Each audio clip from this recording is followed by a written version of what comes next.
I wanted to show you a bit of my office because, like most artists, I work in my home. It's both the place I live and the place I work, and really when it comes to poetry there's very little difference. Most of it is in your head, although in some of the forms I've been getting into, besides the written, which is the oral, and then the audio-visual forms of poetry, you need some computer equipment. So this little office does fine. It contains all my computers and also some memorabilia. A little altar, something I picked up from Nancy Matthews. Just bring things together that interest you and just let it stay there. I think it's the savage in me, you know. The Indians do something like that. They just hang little bird feathers and bones and monkey tails from the roofs of their houses. They like to be surrounded by the things they like, and so do I, as I either write or I speak poetry or I try to turn it into short movies. Has a little bit of my sailing in it and a little bit of my explorations and pictures of my kids there, and there's some gear I brought back from one of the jungles I was visiting, and then some old Navy gear from my dad, and a mirror from Brazil I've had for years, and kind of shows that fish tank that was made for me by Dale Crawford. I love it. I look up when I'm writing or thinking and I'm underwater, and all the little fish have personalities, which is nice, isn't it? And every once in a while I'll look up to my left and there's one of these very painful baby statues that Nancy Matthews makes. I like this one. Anyway, it's like floating underwater, you know. You see fish way in the distance and little waves from the stained glass and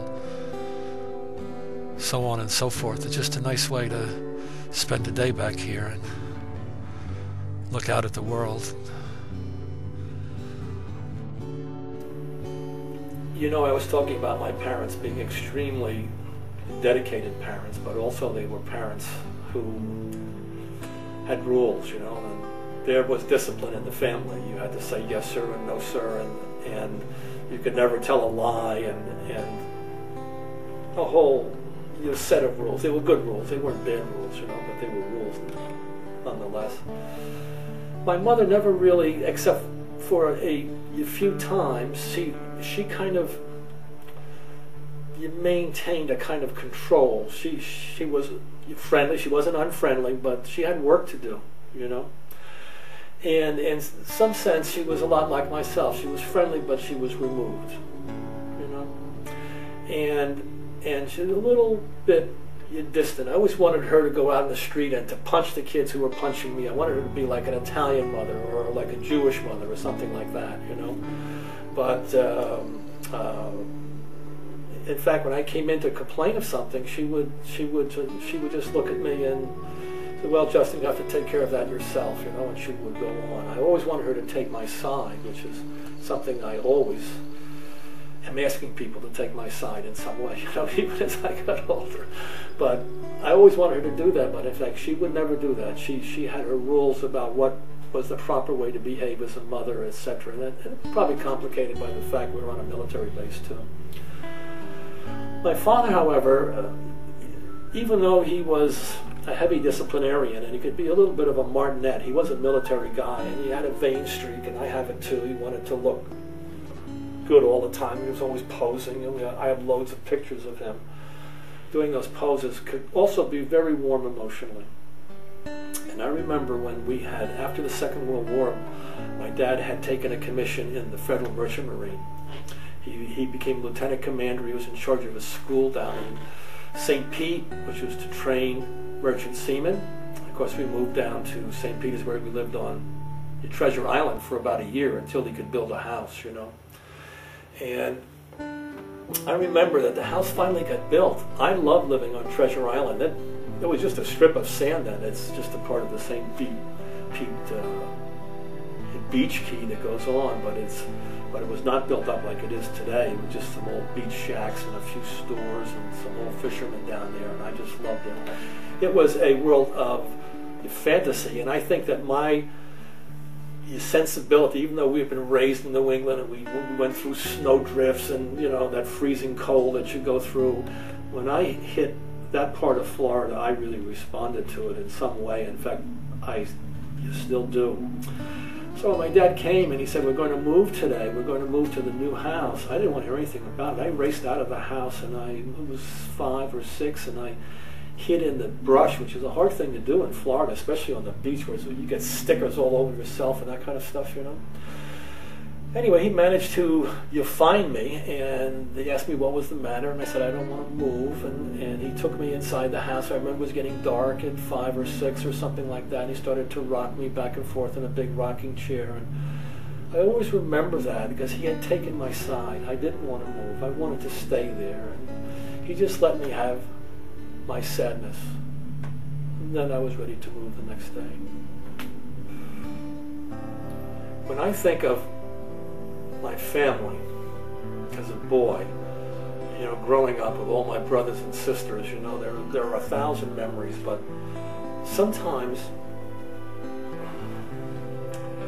two come to mind, that both concern my mom.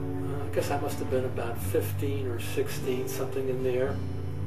I would say that my mom by that time was in her late 30s. That's my best guess as to that.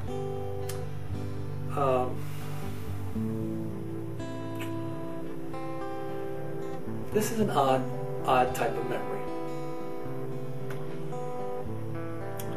My mother always cooked the same dishes. It wasn't boring, but on Monday you knew what you were going to get. The food was very good. It was always a balanced meal. There was a little salad, and then there was meat, potato, green vegetable, followed by dessert, usually Jell-O. And we ate in shifts because there were so many kids, that kind of stuff. But we pretty much knew on Tuesday what was happening on a Wednesday and on Thursday and things like that, And one day that my mom put down in front of us a dish that was a kind of creamed spinach dish. It was very fashionable. It looked very fashionable, and we all took some, and we said, "Oh, Ma, this isn't we don't like this." And my mother, who very seldom showed emotion, burst into tears. And we were mortified as kids. We didn't know what we had done, We just told her we didn't like it. But obviously she had been watching or reading, here's a meal to put before your family. It's different. It's a kind of cream of spinach. It has some special spices in it. And she thought she'd do something special. And she did. And there's nobody liked it. It was just horrible, when we just looked at her face and how we had hurt her. We had no idea, what was going on, but I guess that's what was going on, And then the other one was about that time too. My mother was pretty strict like my father. They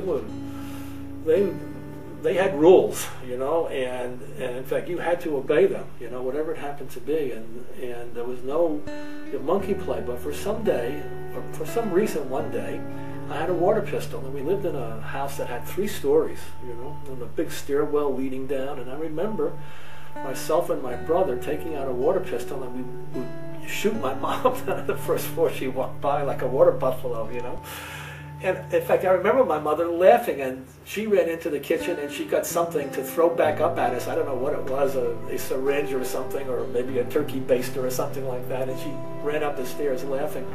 We had never had that happen to us before. And I guess that my mom just, it was one of those things, I think, that she had seen that the rearing days were over for us. We were young adults, and we were having some fun with her, we were playing with her, and she was able to lapse into a kind of playfulness. So I have those fond memories of that old house up in Tuckahoe when I was 15 or 16.